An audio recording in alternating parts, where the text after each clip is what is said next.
Anak na naman tayo mga butcher, magawa ng beef sausage. Yan. Mano-mano lang yan.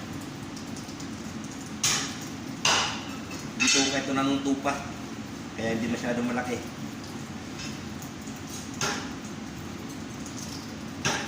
Haba oh. Pakita ko sa inyo mga pag natapos.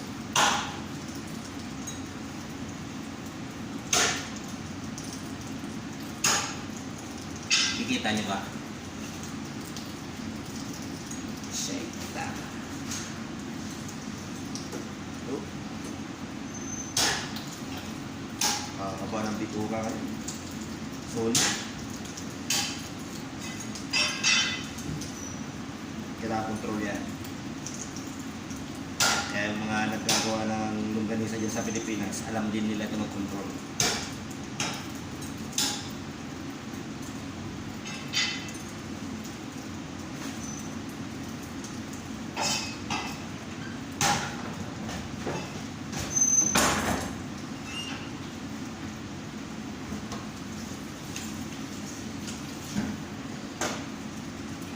Abo.